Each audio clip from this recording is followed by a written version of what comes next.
guys, thanks so much for clicking on the video. My name is Leah, and let's recap and review Real Housewives of Salt Lake City. This is season 4, part 2 of the reunion, and all I can say is Monica be lying.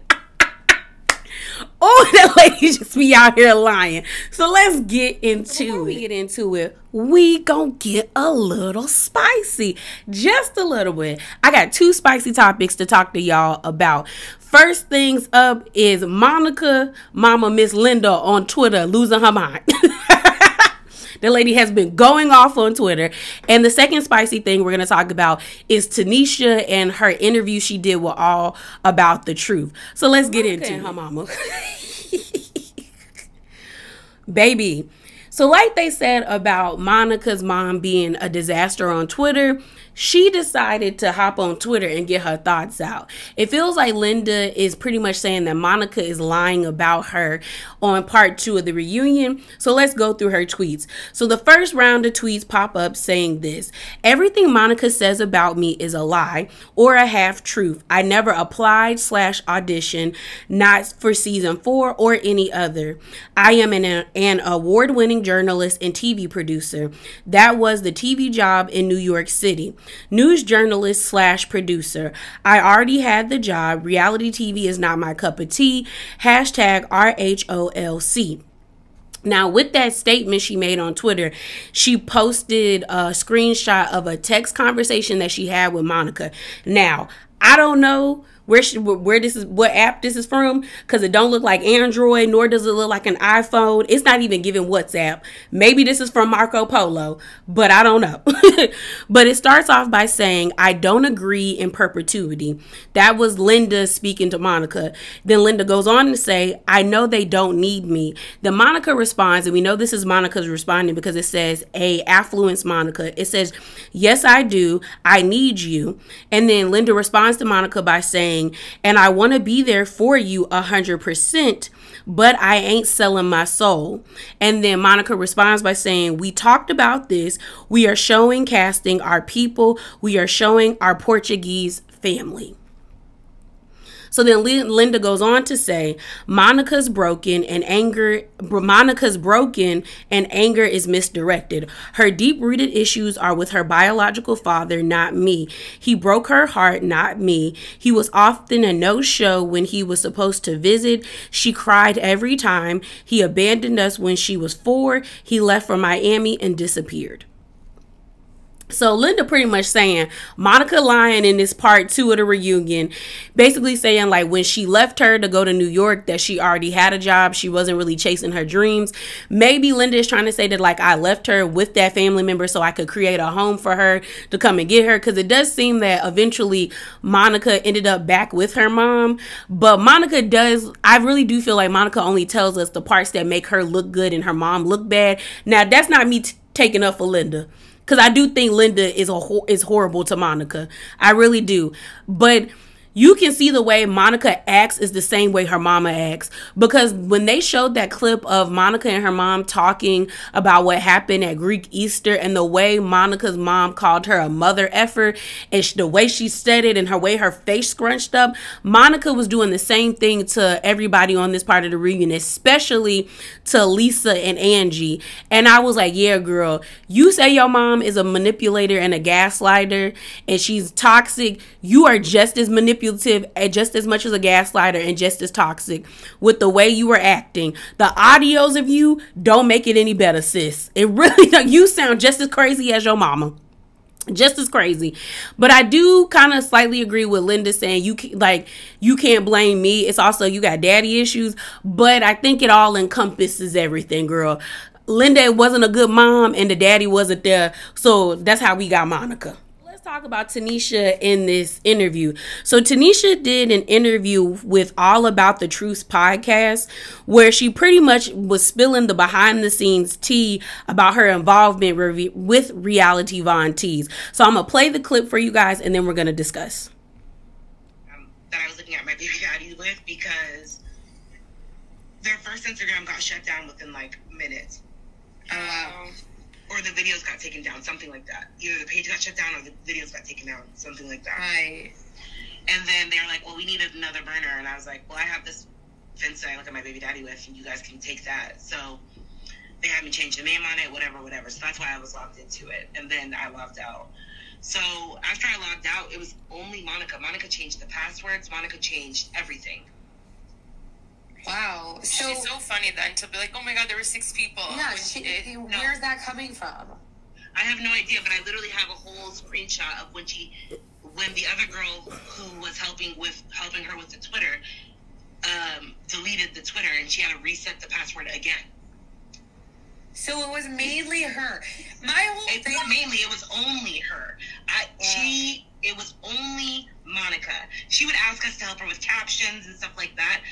Who was running that page was Monica. 100% Monica. We would give her a little like, yeah, post this, or no, don't do that, or that looks weird. Like, I wouldn't do that if I was you. But outside of that, Monica was doing her thing on that. Give them my Instagram. So that was Tanisha. Now I really came for Tanisha, and I still have my feelings about her when I did my Chitty Chat video about Salt Lake City, and you could check that one out. It's in the playlist for Chitty Chats.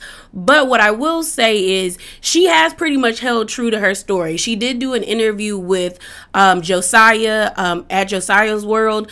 I'll put a screenshot of what his channel looks like. Go check him out. But she did say that she gave them her Finsta account that she used to like stalk her baby daddy to see what he was up to, and that is what they used for Reality Von T. She also says that they had to change the email address because she no longer really wanted to participate in it. But I don't think it absolves Tanisha, because why would you give them the account in the first place? But I do understand her saying like, girl, we weren't really involved in that account. Like, I gave her the account, but after a while we bowed out gracefully, and Monica was the only one that had access to it. Now, I didn't hear about the Twitter thing because I didn't even know Reality Von Tees had a Twitter. But from what Tanisha is saying is that Monica was in control of the Twitter and in control of the Instagram, that someone who was a part of the group decided they no longer wanted to participate, and they shut down the Twitter. So Monica had to like figure out how to get it back so she could do it. And then Tanisha's also saying, and we know she even said that she has over 1,500 screenshots and recordings of the conversations that she had with Monica, that Monica was the sole person that was a part of Reality Von Tees. Now, in my head, it didn't matter to me if Monica was one person or that this account was ran by 6 people. Either way, it was an account built on trolling and disparaging the names of these women. And it's still weird that Monica wanted to be a part of this cast, but you was talking that much trash about them. Like, it's one thing to make a fake account and troll somebody. That's still weird behavior and you need to seek help. But it's another thing to have a troll account and then actively want to be in their circle. That is weirdo behavior. It's still weird. I still think Tanisha was a loser for even setting it up, because I'm like, girl, why work with these people? And that's the thing, why do you have this account and you're still working with these people? Maybe in her mind she was like, okay, I'm too close now that I work with these people, but still the whole situation is weird. But let's get into this reunion. Y'all. So I got like 3 pages worth of notes, and it's a lot. It's a lot. So let's get into it. So the episode opens up where it left off, and it's Angie versus Monica. That's how part 1 ended. Now, I believe Angie wrapped Monica all the way up, to the point where Monica's facial expressions and the way she responded to Angie, you could tell what Angie said hit her dead in her chest. So it opens up and Monica's saying, yay, Angie, you finally got on the show. Keep going, keep going. And then Andy tells Monica, well, she could say the same thing about you. And I'm like, yeah, Monica, they actually showed your email when you were trying to get on season 3. So you the same thing could be said about you trying to be on this show as well. So then Angie said, girl, I deserve to be here. Was she not lying? Because Angie fits the group. She has the money. She has she knows these ladies. They're in the same group. So she's like, girl, I deserve to be here. She didn't hit her with, girl, you have a Range Rover underneath a carport. What are you talking about? And I'm like, you clocking it, because why do you have a Range Rover in that small house? Now, there's nothing wrong with the house that Monica is living in, but it shows that your priorities are mixed up. You have a Range Rover, which I promise you is that car note bill is astronomical, and the gas to put in that car is out of this world. But you have this small house with these 4 kids, and you complain all the time about not having the financial stability that you want. Get rid of that car. Then what really got her, where I said, if I was Angie, Monica couldn't tell me nothing after I said this to her. She said, you're spending your kids' money on an effing purse. What kind of example are you trying to show them? You're irresponsible. And you know it hit Monica, because Monica was like, how dare you look? She was like, keep my kids' names out of your mouth. Keep my kids out of your mouth. You POS. And all Angie had to say was, girl, F off. You spoke about mine. I can speak about yours. I said, if I was Angie, I promise you, every time Monica tried to come at me at the reunion, I would just find a way to be like, did you pay for those shoes with your kids' money? With their lunch money? Did you pay for that dress with their ballet money or their basketball funds? Was that did they go to the doctor? Because did you pay for the dentist bill? Every time Monica would come at me, I would check her with that, because at this point in my mind, I would already know I'm better than you, because baby, I've never been that down bad to impress anybody I'm sitting next to or around, to put myself at a financial deficit to impress people. And to make it worse, you got kids. You have kids. You have children. You put yourself at a financial deficit to impress these ladies who you are trashing on a troll account, and you have children. Girl, Monica could never shade me. She could never make me feel bad about myself, because I would always know, girl, you was that down bad. Okay. So they're going back and forth, arguing back and forth. And then I think it got broken up because Meredith said something about being cold, and her and Whitney are cold. Is there any way they could turn the heat on or something like that? So then we get on Monica and her mama. So they do a package of the amount of times we saw Monica and her mama arguing and going back and forth. Monica talks about her bad relationship with her mom. She talks about how her mom left her to go to New York to follow her dreams. That might not be the case, but this is what Monica is saying. Then they talk about when she got into it at Greek Easter with her mom. And then they talk about Bermuda. Now, there was tea about Bermuda, about how Monica might be lying. But Monica said that her mom was mad because she wanted to go to Bermuda, because she was like, these people are more my family than yours, because we know Monica didn't have a relationship with her family. It had been a couple of years. I think maybe it had been a decade or two since she had really been in communication with her family that lived in Bermuda. And her mom was like, well, I want production to pay for me to go, because they pay for everything. And production told her no, which they would have told her no, and she was angry. So Monica is thinking in her mind that her mom actually messed up her chance to meet with her family because she was mad that production didn't pay her away. Well, there was tea online on a couple of blog pages saying that that's not true, that Linda had not been in contact with her family, as well as it seems like the family just really didn't want to see Monica because they don't really like her, because they think she's just like her mama. That was some alleged tea that was going around on the different blogs. So I don't know if it's true, as well as we don't know if Monica telling the truth, because with Monica, the truth always lies in the middle. To be honest, I can see her mom getting mad and expecting production to do something for her, but I don't know if I can see her mom calling in people, but maybe she could. But it also could be true that Monica is lying and her mama didn't have nothing to do with it.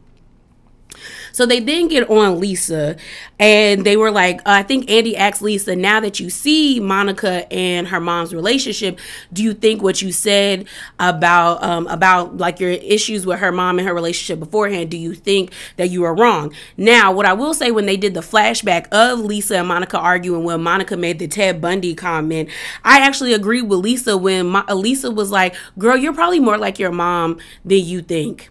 And I was like, she is. But then Lisa even said, she said, you know, I made that statement off of what I saw with Monica's mom. Like, Monica's mom was very nice to me. She was very kind. So just seeing Monica be mean and nasty to her, of course I had that, like, that statement of, like, you know, that perception of them. But Lisa also said, I don't live in the house with them, so I don't really know what's truly going on. So then Monica agrees with Lisa and says that, yeah, like, on the outside looking in, I do look like I'm being a total B to my mom. But if you had been in our relationship, or if you experienced someone like my mom, then you would understand. And then they talk about the Ted Bundy comment, and Monica, and I got what Monica said when she said the Ted Bundy comment. Lisa was showing how kind of dense she is. Because if you don't know, like, a lot of people know who Ted Bundy is, but he was a famous serial killer in America. And most of his victims were women. But people didn't suspect that he was the one killing these women because he was so handsome. He was charming. And I've seen documentaries about him where they have old, like, news footage as well as trial footage. And it's actual women in the courthouse with, like, posters, and people outside with posters saying that they love him and that they don't believe what he did, and if he did do it, they understand. Like, it's crazy. And it was because he impressed everybody and everyone thought he was just this charismatic guy that no one ever thought he was capable of doing what he did to those ladies, but he did do it. So I got Monica's reference when she made that statement. So then Whitney, Whitney jumps in. And she says that, like, you know, she understands where Monica is coming from because of her situation with her dad. And then they talk about the prayer, where Monica pretty much said that if she couldn't, yeah, they basically talk about the prayer. So Monica was saying how she had filmed her final interview for the show, and she just didn't think that she was going to get cast. And so she ran home and cried to her mom and was just like, I don't think I got it. I don't think I got it. And the mom was like, okay, Monica, let's pray. And the mom pretty much said, you know, I hope that, you know, if you don't get it, I want to get it. And everyone was like, whoa. And she was just like, yeah, that's kind of messed. Everyone's just like, yeah, that's kind of messed up and nasty. But the mama is saying online that she didn't say that. So like I said, when it comes to Monica and her mama, the truth is somewhere in the middle. So everyone is kind of shocked by this revelation that Monica just told them about the prayer, and Linda basically saying, if you don't get on TV, I want to be on TV. And Heather brings up a good question where she's like, well, why did you still film with her? And Monica says, I don't know, because it feels normal. Now, that response from Monica is a pretty normal response from people who are in toxic relationships with their parents, siblings, or significant others, or even friends, where you get so used to the toxicity or the outrageousness of the situation that you just make it to the point where it feels normal to you because it constantly happens. And Whitney even chimes in that you don't think it's crazy until you see it from the outside looking in, i.e. her relationship with her father.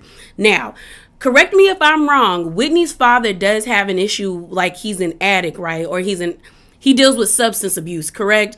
Because I remember season 1, because I watched all the way through for season 1.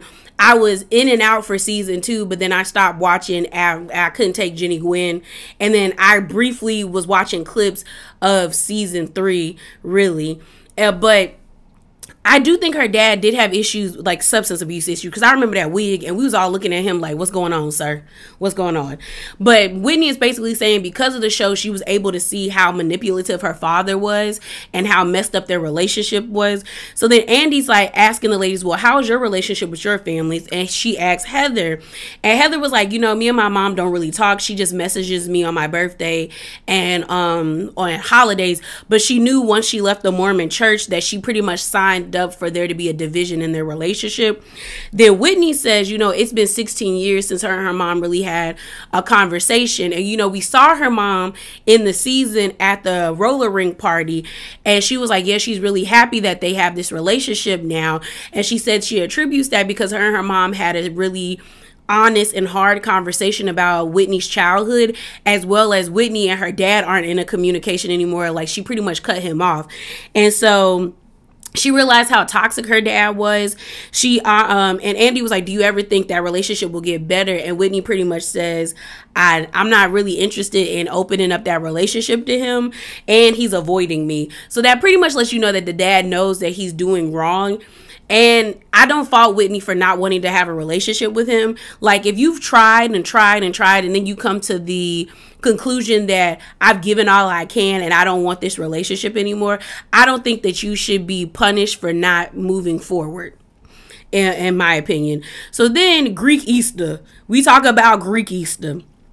And what I will say is, I don't get why they didn't show this footage, but I get it now because Angie and Monica got into it. So Monica and Angie in this whole Greek Easter mess. This happened because Monica and Angie had a back and forth on Twitter, and they actually showed the tweets where Monica pretty much says, y'all can call me all you want, a rat, a whore, a homewrecker, but my kids weren't there to witness all of this. And I guess she was upset because the ladies kept saying like she's doing this all in front of her kids. And you know, everybody was pretty much on Linda's side because Monica looked crazy yelling at her mom, because like they said, Linda came in being very nice and calm. And even when you watch the scenes back, Linda is very calm, pretty much laughing in Monica's face because she knows Monica look crazy, and she making Monica look crazy because Monica is getting amped and upset that her mom just won't have her back, and that she's pretty much telling her like, girl, you doing too much in this lady's house. Now, I agreed with Linda. I agreed. I thought Monica was doing too much in Angie's house. But I also felt like Linda could have handled this in a better way. She could have just told Monica, hey, let's go outside and take a walk.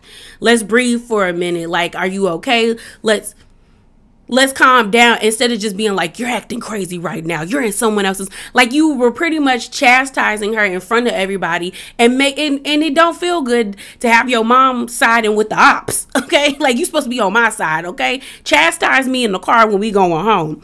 So the staircase situation happened. And so Angie ends up saying to Monica, like, girl, production did you a favor or something like that. And you better be lucky that, like, you didn't hit my niece in the face when you threw that shoe falling down the steps. And then Angie's like, no, Monica's like, Angie's lying. You're a liar. Your house isn't up to code. I'm sending you my ER bill because I hurt myself. And then they actually show unforeseen footage of Monica walking down them steps and taking a tumble. And then there's like two adults come up the steps, and it seems like all the kids were down in the basement because there was a couple of little kids with like bunny ears or hair bows, like running around trying to see what happened to Monica. And the guy is like, are you all right? And she's like, and he was like, oh, it's those damn heels. You might want to take them off, because I'm not gonna lie, the steps do look steep. And Monica, you can tell Monica's embarrassed because she's like, I just want to go home. I just want to go home. And so Angie and Monica are arguing back and forth. And Monica keeps trying to overtalk Angie. So Angie just said, you know what, girl, I'm going to let you speak and then I'm going to speak. We going to do this as adults because clearly you can't act like one. And Andy was like, thank you, because we can't get nowhere. So that's where Monica explains that, like, she got into the argument with her mom. She was so like discombobulated that she just really wanted to leave. So she walked around the corner, she was dotting her eyes, and I guess she turned it too hard and her heels were too steep, and so she tripped down the steps because she went to grab like a railing because she thought that there was a rail there, and she fell. Angie's response to that is like, girl, you threw that shoe and you almost hit somebody in the face. My family wanted to leave. But when you look at the footage, Monica did fling her shoes, but it wasn't like a torpedo fling. It was legit like, ugh, like she was just over it and she really wanted to go home. So I gotta give Monica that. Like, the lady didn't throw her shoe at that little girl. And anyway, the girls were all up on the stairs anyway. They should have moved. They should have moved. So then Angie was like, the only reason I said something is Monica said she was going to sue me. And Monica was like, I didn't say anything about suing you until you said that I was a liar and that people felt threatened and wanted to leave. And she was just really upset. So then Angie lets it be known, like, girl, production is the ones that pay for whatever happened to you. Like, what are you talking about? And then that she left her mom, and Monica was like, production tried to get the mom an Uber, but the mom was like, she ain't want to be in the Uber because it was like a Subaru or something. I don't know. Linda says she too good for a Subaru. I didn't believe Angie about her family not feeling safe. Maybe they was looking at Monica like she was crazy, and they probably left because they didn't want to be a part of the chaos that is Bravo. But I don't think Monica made anybody feel unsafe. Like I said, production paid the bill, and then Monica threw Meredith under the bus about the whole suing situation, because Angie was like, Monica, you threatened to sue me. Like, no, that's the reason why we were going back and forth. And all I said to you, because then Monica was like, the only reason we were going back and forth because you started it. And Monica said the only thing I said was STFU about my husband, because I think they did talk about the Sean rumors and saying that, like, you know, Sean messes around with men, and Angie was just like, Monica, stop talking about my man. So it wasn't equivalent. I don't know. So they was going back and forth.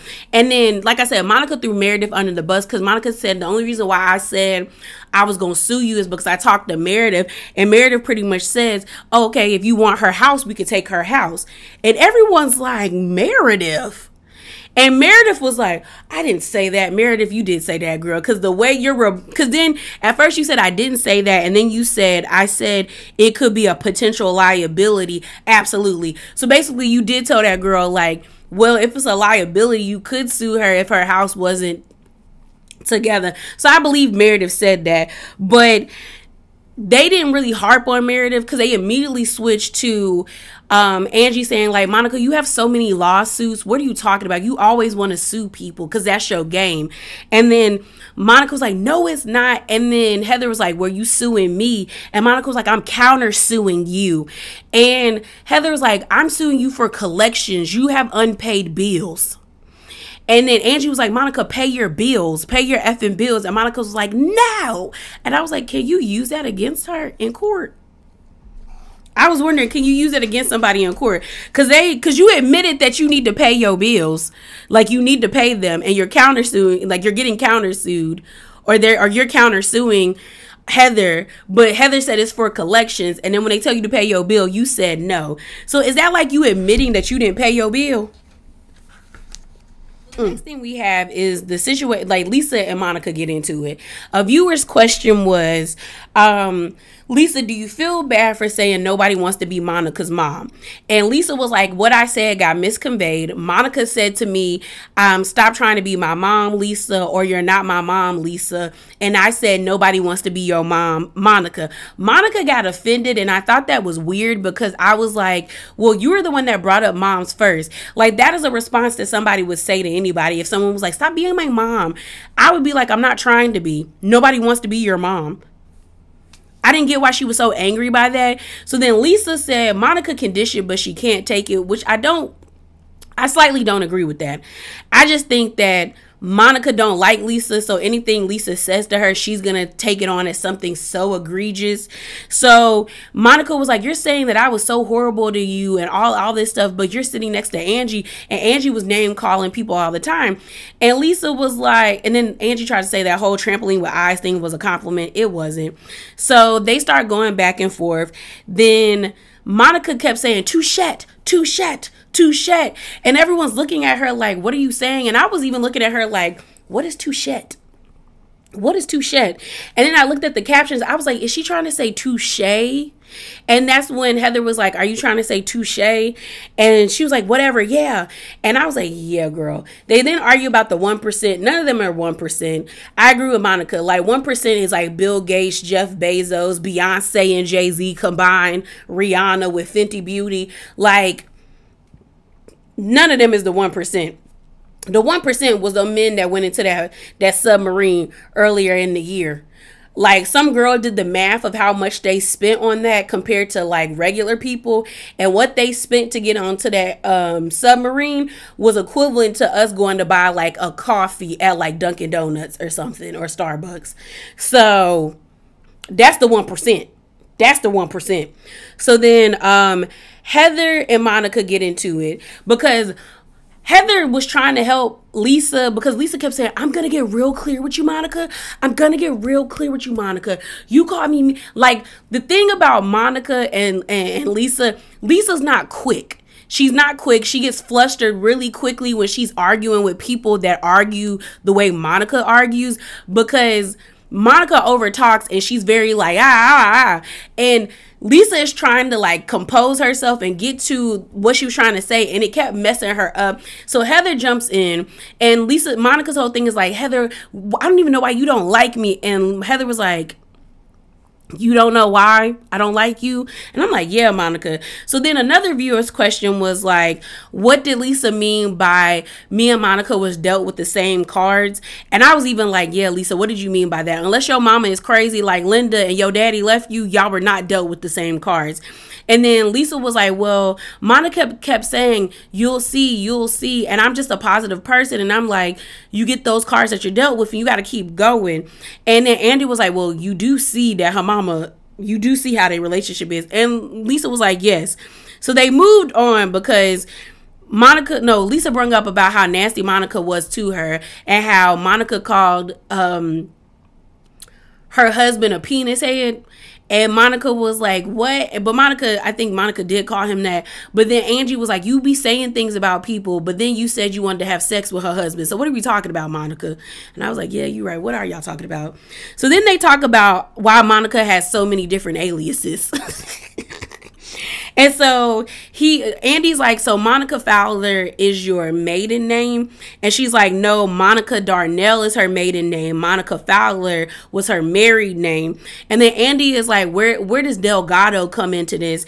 And she was like, that's my dad's name. And then they said, so where the hell did you get Garcia from? And she said that's her mom's maiden name. And everyone's like, okay, so then how do you have Darnell and Garcia? Like, what we talking about, Monica? Because you're confusing everybody. So then Monica breaks it down that her mom's full name is Linda Darnell Suzanne Monica Maria Garcia. I said, my God, today. Because I know when that lady had to learn how to spell her name, she was distressed and flustered, because I would be too. And I guess because her mom is Portuguese and she moved to Boston, which if your skin don't look like milk,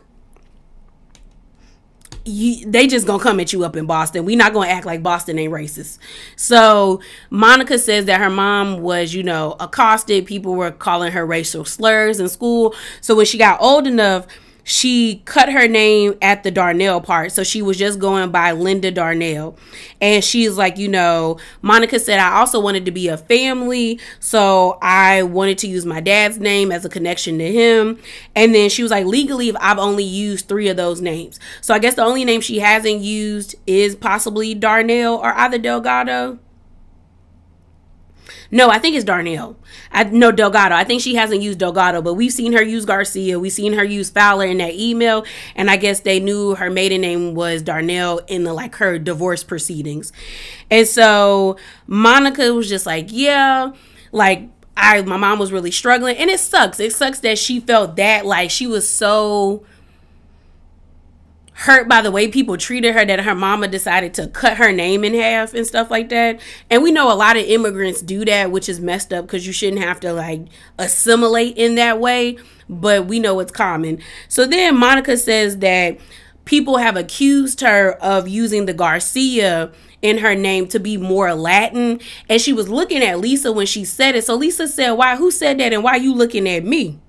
And Monica's like, you have, Lisa. And Lisa said, no, I have not. No, I have not. She said, Jen said that, but I ain't said that.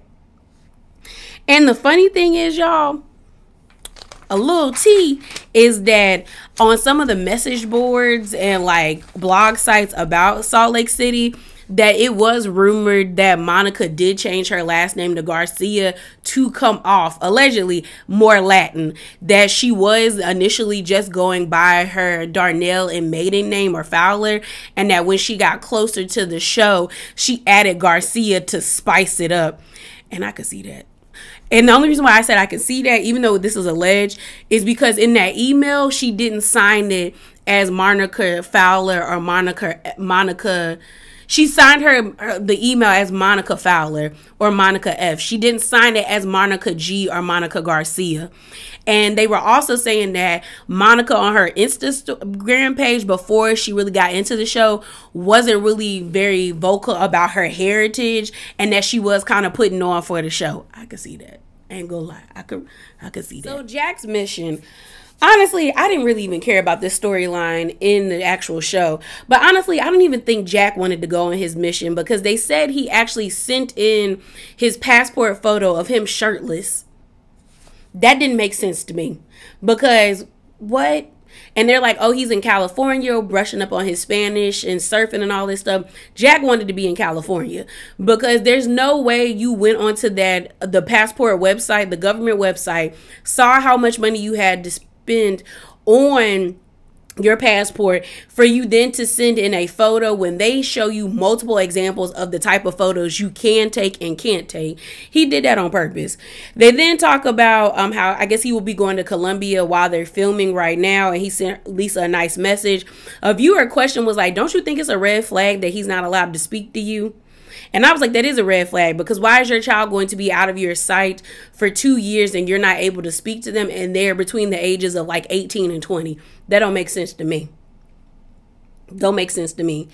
They then started another viewer's question, which I thought was actually a good question. I was surprised that Andy asked it, where they were like, Lisa, you say that you are an advocate for the LGBTQIA community, but you're also a very vocal about being a part of Mormonism. How are you an advocate, but you're a part of a religion that is actively like against the LGBTQIA community?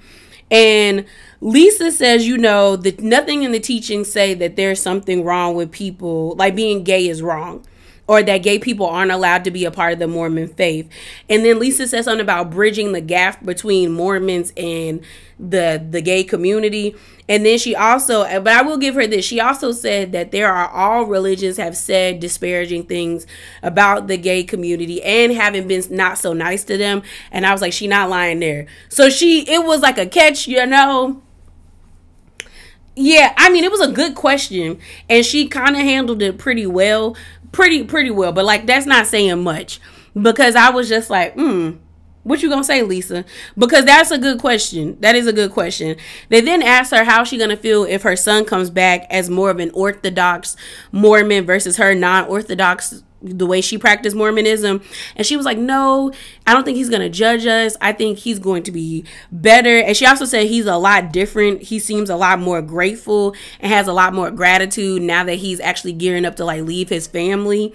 They then show us unforeseen footage of Whitney and Heather talking and arguing about Lisa, saying that Whitney is being hypocritical about supporting Lisa and Jack's mission when she's been so vocal about how she doesn't support the Mormon church. They then also tell Lisa that Jack might come back a little weird because they've experienced it on their own. Heather ends up saying that like what really triggered her, because Andy's like, what triggered you?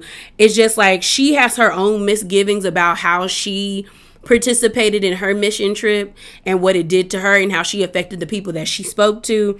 She also said that she was hurt by not being a part, that she felt like she was being left out.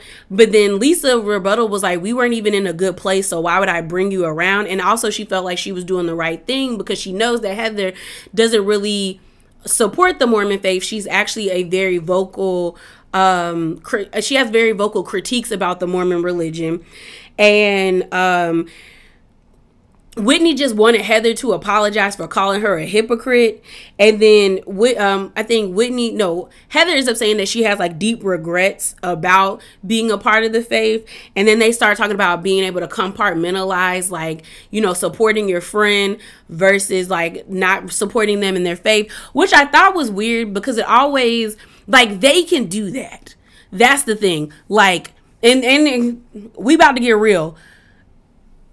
Y'all can do that. We don't have that ability to do that. I don't have the ability to be friends with somebody who is in an organization that's actively trying to take away my rights, and I can compartmentalize it and be like, well, she's still my friend. No, y'all can do that because none of y'all are part of the community. I think it would be crazy if one of the ladies on there was like a lesbian or bisexual or a gender nonconformist or whatever, and they said something like what Whitney said or what Heather said, because I would be looking at you like you're going to be friends with somebody and support somebody and be a part of something when you know their religion or their organization is actively lobbying in Congress to get your rights taken away. That is crazy. But y'all have that ability to do that. We don't. It's like that saying that a lot of people say, we can have a difference of opinions, but not when it comes to other people's human rights. That's just what it is. And I'm going to leave it right there. So they take a break. You know, everybody getting chips and food, and they're touching up on their makeup. We see Mary. I didn't really like Mary's outfit. It gave very much Kojic chic, you know, pastoral anniversary, but she a pastor, so it falls in line. So she sits down with Monica, and she's asking Monica, so how's it going? What's going up there? And Monica's like, I'm getting raked through the coals. They not even letting me really say my piece. And Mary's like, you know, I got your back. I'm going to let them, like, you need to speak up. I'm going to have your side. You need to voice your opinions. And I got you. Now, Mary is somewhat a good ally in the sense of they seem to be scared of Mary. I don't know why. But she seems to be a good ally in the sense like she doesn't care what the women really think. But I also don't think she's that great because Mary don't be around all the time. So you can't count on Mary to like be there when you really need her, in my opinion. So Mary gets on there. Mary is happy to be on the stage. Andy brings up her not being a part of the reunion for season 2. I didn't fault her because they all treated her horribly when it came to that whole Jenny Gwen situation. And I would have been Mary. I'm not sitting on no stage with no racist. I'm not doing it. I will not do it. And she didn't. And I think that's the only reason she came back, because honestly, with other housewives, had Mary been anybody else to not show up, she probably would have never been asked back. But Bravo would have looked crazy if they didn't ask her back with all that information, you know, the receipts, the timeline, the proof, the screenshots, effing everything.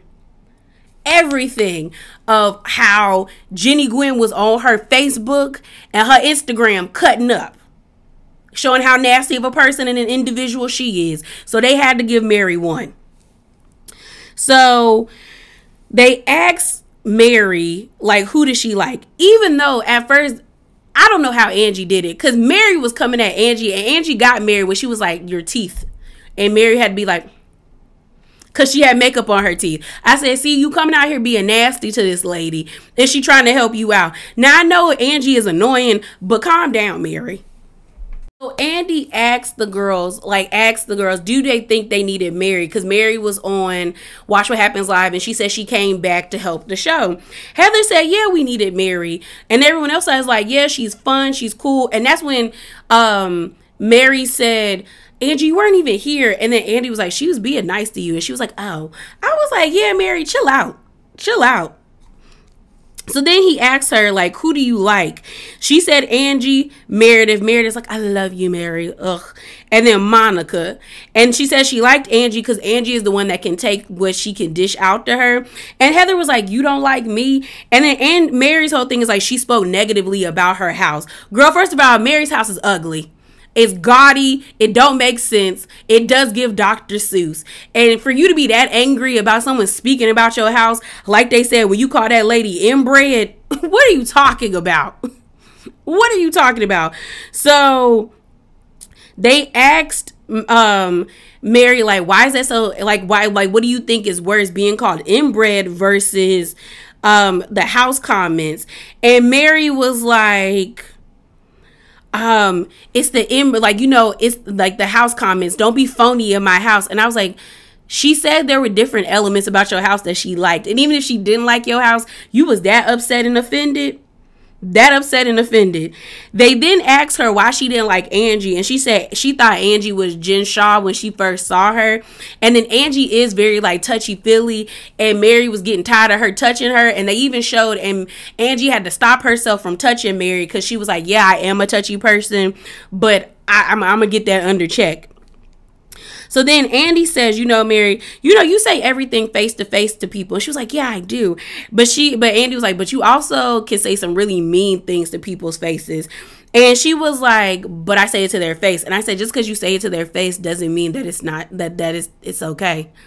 And then Mary's like, well, they can say it back to me. And Lisa's like, we do say it back to you, but you be like, oh, I don't want to talk to you anymore. So what's the point? And then Mary's like, Lisa, I don't even know why you're talking to me. And then Andy said, well, I just asked Like it was Mary was being weird. I can only take Mary in small doses. That's why I think as a friend of, she does a good job. As a full time, Mary don't be making sense after a while. And then Lisa and Mary go back and forth. And then Mary says, our relationship is done. And Lisa's like, okay. Like, Lisa really didn't care. Then they ask her about her son. Now, girl, them pictures of her son doing it with them pills in his mouth. Mary, get your son now. Get your son. And so they ask about her son being married to that girl. And there's tea about that, but I don't know the full story. But it's this weirdness over there too. But Mary said she don't really know if her son is married because he hasn't produced any paperwork. She still struggles with calling that girl his wife. She just calls him his girlfriend. They talk about him having sex. I said, oh, that's weird. Mary had walked past his room and she heard them like doing it. And she was like, the girl was putting on too much. So I told her to stop playing. If he not good, he not good. I said, girl. Then she said she opened the door. And I was like, if you heard her outside being extra, why then open the door? You already know what they're doing. It was just weird. The whole segment was weird. So the last part of the reunion was Mary versus Whitney. And, Andy asked Whitney, how did you feel about Mary being back? Like, were you excited? And Whitney was like, yeah, I was excited to have a conversation with Mary so we could move forward. But that just didn't happen. So Mary ends up saying that, like, she didn't like the fact that Whitney was saying things that she saw in the press about her. And no, Whitney says all the things that I said about Mary, we saw in the press. And then Mary's rebuttal to that is like, I've saw some really crazy stuff about you in the press and I never repeated it. So why did you feel okay repeating it? And so a viewer's question was like, Whitney, why did you call Mary and her husband predators? Did you mean that in the sexual sense or did you mean that in financial? Like, you can't just put that comment out there and not like clean it up. And I think that's why Mary ain't gonna never see it for Whitney. Like, she despises Whitney. And Whitney said, no, I don't think anything sexual or financial. She was like, I think I was just triggered because I just got out of a high demand religion. And a high demand religion is basically another way to say a cult. So, Whitney said something about the growth tweet. She said, I tweeted out about the whole growth thing because I felt some type of way about Mary saying that we hadn't grown. So they show a flashback of Mary and Meredith, talking to each other and stuff and saying how she don't want to be around people that haven't grown.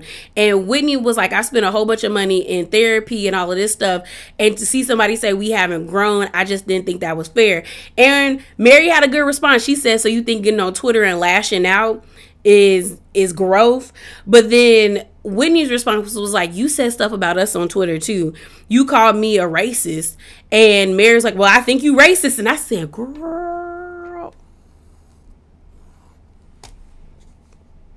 And Whitney was like, what? She was like, you really think I'm racist? And then Mary kind of tried to clean it up and be like, well, the religion you practice is based in racism. Y'all didn't let black people be a part of it. Y'all said people that had the skin of ham were destined for like, I think they said a different part of heaven that is segregated, all this stuff. And that is in Mormonism. I remember reading about that. They didn't start letting black people in Mormonism until like the 70s.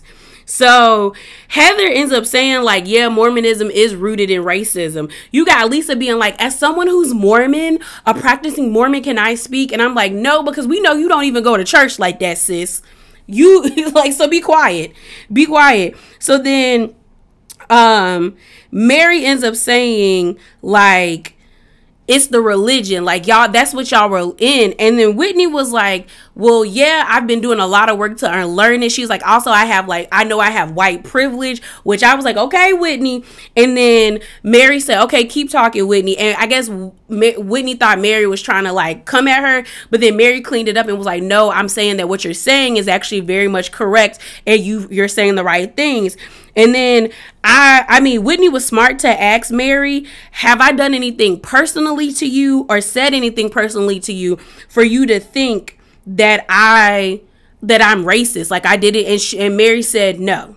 Mary said no. So Whitney was like, okay, thank you for that, because I ain't done nothing to you, lady. So then they asked Mary how she felt about the finale, and Mary was like, she felt like everyone was being extra and it wasn't that serious. She was like, I don't even know what a reality Von Tease is. And then Lisa said, well, would you be okay with someone calling you a dumb bitch? And Mary was like, what are you talking about? And then Monica's eyes, she started shifting in her seat. And then because I think Lisa was like, because that's what Monica said about you. And Monica was like, no, I didn't. And then Lisa said, get the audio, Heather. And it was that clip I played for y'all. It's that clip I played for y'all of when Monica said that they were going to reach out to, she was going to try to reach out to Mary with the Reality Von Tease account by DMing her, because she said Mary is a dumb bitch, and she probably would respond to it because we know she be watching everything. I said, oh, they got you. And she said, because Lisa was like, that, no, Monica was like, that has nothing to do about Mary, but she said Mary in the recording. She said Mary was in the recording. So, and then Mary's face was like, what? I said, yeah, girl, she was talking ill about you too. She was talking ill about you too. And then Lisa said, Monica, you know this is true because how quickly you snapping back at us and getting angry because you know you said it. And then that's when Monica keeps using the same response. Reality Von Tease was 6 people, not 1. And like Meredith says, does it really matter if it was 1 or 6? And I'm like, it doesn't. You were still a part of it. And then the episode goes off. I said, y'all did that. Y'all did that. Y'all did that. I know this review is probably long as hell, but I was like, oh, she got him. They got her with that recording. I'm not going to lie. They got her with that recording because, like Lisa said, Monica snapped back so quickly because she knew she was about to lose her ally. Now, I don't know if Mary still rock with Monica, but if I was Mary after hearing her call me a dumb bitch and then think I was so easily like, I could be so easily, what's the word? Tricked into relaying information or giving them tea based off of a DM, I would be looking at Monica sideways. But they was getting Monica. As much as the girls are going up for Monica, this episode really made me realize Monica did not have a plan and does not have a rebuttal of how she comes back from this Reality Von Tease situation, because they was clocking in and getting at Monica. Monica had her moments, but all in all, this part of the reunion and even part 1 did not endear me to Monica. It made me feel even more like set that like, yeah, Monica crazy. And Monica is just a troll page that got lucky and got on the show and did not have a plan. She probably thought that they would never find out about that burner account until maybe her 2nd season. But this is her 1st season and sis is not well equipped. She is not ready. That is it. That is all. Remember to drop down in them comments below. Give me a like if you like what you heard. Subscribe. And as always, remember to be bravely authentic. Deuces.